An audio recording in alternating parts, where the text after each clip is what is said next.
Eu passei a minha infância em um pequeno município no interior do estado do Rio Grande do Sul chamado Jaguari. Morei lá dos meus 6 aos 10 anos de idade. Lembro-me com muita saudade da figura do meu pai, Carlos Salzano Vieira da Cunha, promotor de justiça da comarca, preparando-se para um júri o acontecimento daquele ano. Lembro-me também o respeito com que me tratavam as pessoas da cidade por ser o filho do promotor. Quem sabe vem daí, desses bons tempos, da minha infância querida e bem vivida em Jaguari, César, a minha vocação para o Ministério Público. Formado em Direito no ano de 1982, pela Universidade Federal do Rio Grande do Sul, iniciei a minha vida profissional na advocacia trabalhista, mas por pouco tempo. Em 1º de julho de 1986, tomava posse como promotor de justiça do Estado do Rio Grande do Sul, aprovado em concurso público de provas e títulos. Costumo dizer que estou deputado, mas sou promotor de justiça com muito orgulho.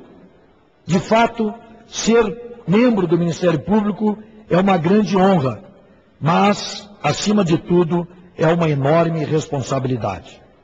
Isto porque a instituição cresceu nos últimos anos, principalmente, deputado Mauro Benevides, como Vossa Excelência recém ressaltou, a partir da Constituição de 1988, assumindo a importantíssima missão de defesa da ordem jurídica, dos direitos sociais e individuais indisponíveis e do próprio regime democrático, além, evidentemente, das suas tradicionais funções de titular da ação penal, defesa dos interesses dos incapazes e do interesse público.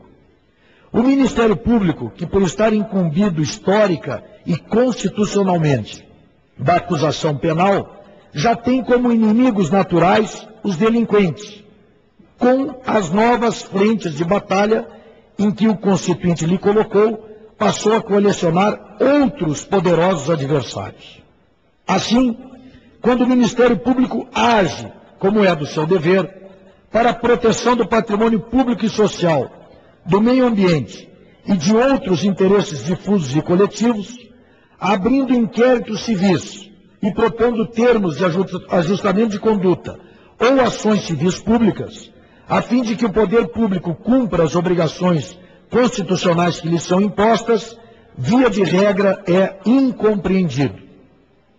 Quantas vezes ouvi de administradores públicos municipais a seguinte frase: vou entregar a chave da prefeitura para o promotor. De maneira geral, os prefeitos, secretários de Estado e outras autoridades públicas não se conformam com as cobranças dos promotores. Há ainda os que respondem a ações de improbidade administrativa, instrumento de que dispõe o promotor para exercer a sua função de controle e fiscalização da administração pública. Esses, então, deputado Mauro Benevides, não querem nem ouvir falar no Ministério Público. O fato é que, como bem disse o presidente da Associação Nacional dos Membros do Ministério Público, para a minha honra aqui presente, César Matar Júnior, num artigo que foi publicado recentemente num livro lançado pelo Conselho Nacional de Procuradores Gerais de Justiça dos Estados e da União, como disse César Matar Júnior, abro aspas, a atuação destacada e firme da instituição tem um preço, fecho aspas. Mas eu pergunto, o que fazer? É evidente que nós não podemos dizer aos promotores e procuradores de justiça que não exerçam a sua função, que aliviem, para usar a linguagem popular. Eles devem, por óbvio, continuar atuando com independência e com destemor. Com isso, não se quer dizer que o promotor pode tudo, muito menos que ele próprio não se deva sujeitar à fiscalização e controle no exercício da sua atividade. Existem, em primeiro lugar, as corregedorias. Dirão que é um órgão interno, e é verdade. Mas é verdade também que desde a emenda constitucional número 45, existe o Conselho Nacional do Ministério Público. Ao contrário do que muitos equivocadamente pensam, o Conselho Nacional do Ministério Público não faz parte do Ministério Público. É um órgão externo e independente da instituição. Nós mesmos, Parlamento, indicamos 2 dos seus membros. Há também membros do Conselho Nacional do Ministério Público, 2 advogados e 2 juízes que fazem parte da sua composição. Nos termos da Constituição, compete a este Conselho, ao Conselho Nacional do Ministério Público, o controle da atuação administrativa e financeira do Ministério Público. E compete também o cumprimento, zelar pelo cumprimento dos deveres funcionais dos membros do Ministério Público. Não é verdade, portanto, e eu ouço muito se dizer isto, não é verdade, que os membros do Ministério Público não estejam sujeitos a controle e fiscalização. Como se dizia antigamente, quem fiscaliza o fiscal? Nós temos previsto, na lei maior do país, este órgão, Conselho Nacional do Ministério Público, para exercer esta tarefa. É claro que, se extrapolarem no exercício das suas funções, os promotores e procuradores de justiça podem e devem ser denunciados. Aliás, existe uma figura, que é a figura do corregedor nacional, a quem compete, nos termos do inciso 1º do parágrafo 3º do artigo 130-A da Constituição da República, abro aspas, receber reclamações e denúncias de qualquer interessado relativas aos membros do Ministério Público, fecho aspas. Portanto, qualquer cidadão tem todo o direito de reclamar se eventualmente um membro do Ministério Público, em qualquer comarca desse país, extrapole no exercício das suas funções. Agora, o que não se pode querer, o que não se pode pretender, é retirar dos membros do Ministério Público a sua independência funcional, princípio institucional absolutamente imprescindível para que o promotor haja com destemor necessário ao fiel cumprimento das suas missões constitucionais. De fato, sem autonomia e independência, o Ministério Público não seria Ministério Público. Voltaríamos aos tempos dos procuradores do rei, ou nos tempos da ditadura, quando o Ministério Público era vinculado e mais subordinado a um dos poderes da República, o Poder Executivo, o que seria um inaceitável retrocesso. Não somente para os membros da instituição, mas principalmente para a sociedade. Isto porque o guardião da ordem jurídica, do regime democrático e dos interesses sociais individuais indisponíveis perderia força e, com isso, sua capacidade de atuar sem temor ou titubeios contra quem quer que seja, por mais poder e influência que tenha. Vejam o caso da ação penal 470, cujo julgamento teve início há poucos dias no Supremo Tribunal Federal.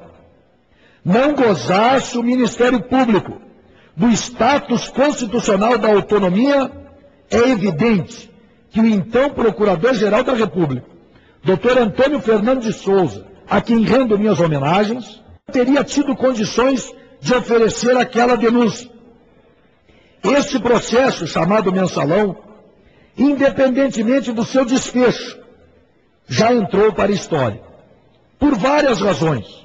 A principal é de que este caso, ao que tudo indica, será um divisor de águas entre a velha e a nova maneira de fazer política.